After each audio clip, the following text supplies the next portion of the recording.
राम सिंह जी, सबसे पहले तो आपका पूर्वा टाइम्स में बहुत बहुत स्वागत है। समाजवादी पार्टी के आप वरिष्ठ नेता हैं, पार्टी में विभिन्न पदों पर रहे, छात्र संघ की राजनीति भी आपने की, लोकसभा का चुनाव जो होना उसका बिल्कुल बच चुका है। देखा जाए तो सपा और कांग्रेस का जो गठबंधन हुआ है, इसका कितना फायदा पार्टी को मिलेगा? 2024 का चुनाव निश्चित ही देश के नौजवानों के भविष्य का चुनाव है। देश में लोकतंत्र रहेगा कि नहीं रहेगा, इसका चुनाव है। देश धर्मनिरपेक्षता के रास्ते पर जाएगा या देश दूसरे रास्ते पर जाएगा, यह चुनाव है। समाजवादी पार्टी और कांग्रेस का गठबंधन बहुत ही मुफीद रहेगा और निश्चित रूप से जनता इस गठबंधन को पसंद करेगी। कहीं न कहीं देखा जाए तो कांग्रेस के जो वोटर हैं, कांग्रेस के जो सपोर्टर हैं, कांग्रेस के जो कार्यकर्ता हैं, वह शून्यता की स्थिति में है। तो ऐसे में सपा को इसका कितना लाभ मिलेगा या कांग्रेस को इसका कितना? ये सच है कि उत्तर प्रदेश में कांग्रेस के लोगों ने संगठन में काम कम किया है, लेकिन कांग्रेस के प्रति बहुत ऐसे लोग हैं जिनकी बहुत अच्छी रुझान है और वो कांग्रेस का राज को देख करके और वर्तमान राज को देखते ही कहते हैं कि कांग्रेस का राज ही अच्छा है। तो कांग्रेस के प्रति जनता का रुझान है। संगठन का जहाँ तक बात है, वे लोग अपने संगठन को बना रहे हैं, बनाए हैं और उनका संगठन काम करेगा। ऐसा नहीं कि कांग्रेस का एकदम संगठन नहीं है, यह कुप्रचार है। कहीं न कहीं देखा जाए तो ऐन वक्त पे CEA आया है, इसका जनता पर क्या असर पड़ेगा? पार्टी को कितना फायदा और कितना नुकसान होगा? भारतीय जनता पार्टी इस देश को हिंदू राष्ट्र केवल नारे के लिए हिंदू राष्ट्र बनाना चाहती है। मूल रूप से इनका एजेंडा है कि किसी भी तरह से सत्ता में हम बने रहें। इसका असर जब बहुत तो नहीं पड़ेगा, लेकिन ये लोग कोशिश कर रहे हैं कि कहीं मंदिर का सवाल उठा करके, कहीं CA का सवाल उठाकर, कहीं 370 का सवाल उठा करके जनता को भ्रमित करें। लेकिन सच यह है इस देश में रोजगार की स्थिति बहुत ही नाजुक है। नौजवान सड़कों पर घूम रहे हैं। जहां इस देश में करीब 10% लोग नौकरी पाए थे, आज 2%, 1% भी नौकरी नहीं पाए हैं। केंद्र सरकार में 30 लाख के ऊपर हमारे उत्तर प्रदेश में नौकरी नहीं है, नौकरी छीनी गई है। और यह लोग भ्रष्टाचार, आज इस देश में इतना भ्रष्टाचार अगर आप चर्चा करेंगे तो आप देखेंगे कि ये लोग विश्व बैंक से कर्जा लेकर के देश को दिखा रहे हैं कि हम बहुत ज़्यादा काम कर रहे हैं। डीजल पेट्रोल का दाम आसमान छू रहा है, गैस का दाम आसमान छू रहा है।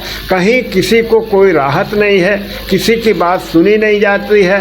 ये केवल कभी बुलडोजर का डर दिला करके, कभी भ्रष्टाचार का डर, कभी इनका यह जो छापे पड़ रहे हैं इसका डर दिला करके, ईडी का सब इस तरह का भय आतंकित करके इस समाज के लोगों को, राजनीति करने वाले लोगों को डरवाने का काम कर रहे हैं। विडंबना तो यह है कि अजीत पवार जी अगर भारतीय जनता पार्टी में चले जाते हैं तो कहते हैं कि हम गए थे उनके यहाँ, वॉशिंग मशीन है उनके पास, धुलाई हो जाती है।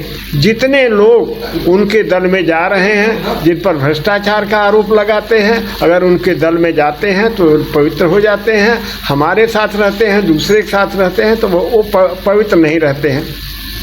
आप देखेंगे कि कांग्रेस पार्टी, कोई लोग भ्रष्ट पार्टी कहते हैं, लेकिन कांग्रेस पार्टी के एक एक नेता से संपर्क करके, पूरे देश में एक एक नेता को संपर्क करके बीजेपी में लाने का काम कर रहे हैं। क्या जिन्हें भ्रष्ट आप कहते हैं कि आपके दल में चला जाता है तो भ्रष्टाचार उस पर ख़त्म हो जाता है? ये केवल गलत प्रचार कर रहे हैं, यह केवल समाज को धोखा दे रहे हैं।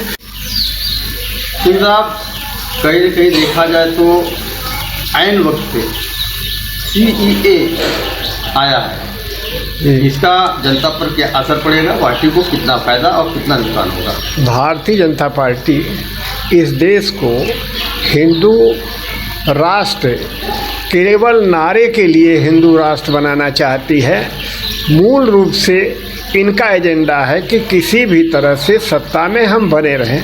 इसका असर जब बहुत तो नहीं पड़ेगा, लेकिन ये लोग कोशिश कर रहे हैं कि कहीं मंदिर का सवाल उठा करके, कहीं सीए का सवाल उठाकर, कहीं 370 का सवाल उठा करके जनता को भ्रमित करें। लेकिन सच यह है इस देश में रोजगार की स्थिति बहुत ही नाजुक है। नौजवान सड़कों पर घूम रहे हैं। जहां इस देश में करीब 10% लोग नौकरी पाए थे, आज 2%, 1% भी नौकरी नहीं पाए हैं। केंद्र सरकार में 30 लाख के ऊपर हमारे उत्तर प्रदेश में नौकरी छीनी गई है। और यह लोग भ्रष्टाचार, आज इस देश में इतना भ्रष्टाचार अगर आप चर्चा करेंगे तो आप देखेंगे कि ये लोग विश्व बैंक से कर्जा लेकर के देश को दिखा रहे हैं कि हम बहुत ज़्यादा काम कर रहे हैं। डीजल पेट्रोल का दाम आसमान छू रहा है, गैस का दाम आसमान छू रहा है। कहीं किसी को कोई राहत नहीं है, किसी की बात सुनी नहीं जाती है। ये केवल कभी बुलडोजर का डर दिला करके, कभी भ्रष्टाचार का डर, कभी इनका यह जो छापे पड़ रहे हैं इसका डर दिला करके, ईडी का सब इस तरह का भय आतंकित करके इस समाज के लोगों को, राजनीति करने वाले लोगों को डरवाने का काम कर रहे हैं। विडंबना तो यह है कि अजीत पवार जी अगर भारतीय जनता पार्टी में चले जाते हैं तो कहते हैं कि हम गए थे उनके यहाँ, वॉशिंग मशीन है उनके पास, धुलाई हो जाती है। जितने लोग उनके दल में जा रहे हैं, जिन पर भ्रष्टाचार का आरोप लगाते हैं, अगर उनके दल में जाते हैं तो पवित्र हो जाते हैं। हमारे साथ रहते हैं, दूसरे के साथ रहते हैं तो वो पवित्र नहीं रहते हैं। आप देखेंगे कि कांग्रेस पार्टी, कोई लोग भ्रष्ट पार्टी कहते हैं, लेकिन कांग्रेस पार्टी के एक एक नेता से संपर्क करके, पूरे देश में एक एक नेता को संपर्क करके बीजेपी में लाने का काम कर रहे हैं। क्या जिन्हें भ्रष्ट आप कहते हैं कि आपके दल में चला जाता है तो भ्रष्टाचार उस पर ख़त्म हो जाता है? ये केवल गलत प्रचार कर रहे हैं, यह केवल समाज को धोखा दे रहे हैं। क्योंकि आसन लोकसभा का चुनाव होने जा रहा है, अधिसूचना जारी हो गई है।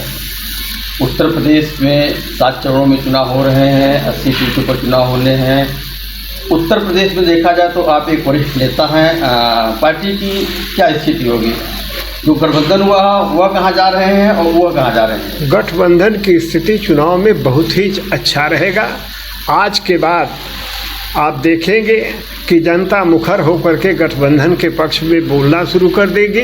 गठबंधन के साथ जनता रहने का काम करेगी और गठबंधन का जनता बहुत ही पुरजोर समर्थन करेगी। हमारे साथ नौजवानों का हुजूम निकलेगा, हमारे यहाँ साथ मजदूरों का हुजूम निकलेगा, हमारे यहाँ जो भ्रष्ट अफसर नहीं हैं उनका सहयोग मिलेगा, कर्मचारियों का सहयोग मिलेगा, जिन्हें पेंशन नहीं दिया जा रहा है उनका सहयोग मिलेगा, बहुत बड़ा सहयोग हमको मिलेगा। आप आज के बाद सड़कों पर देखेंगे लोग हमारी बोली बोलेंगे, गठबंधन की बोली बोलेंगे और भारतीय जनता पार्टी को नकारने का काम करेंगे। डबल इंजन की सरकार है, तीव्र गति से विकास हो रहा है, इस पर आप क्या कहेंगे? डबल इंजन की सरकार ही तो भ्रष्टाचार, पूरे देश से भ्रष्टाचार फैलाई है, बेरोजगारी दी है, विश्व बैंकों से इतना बड़ा कर्जा लिए हैं।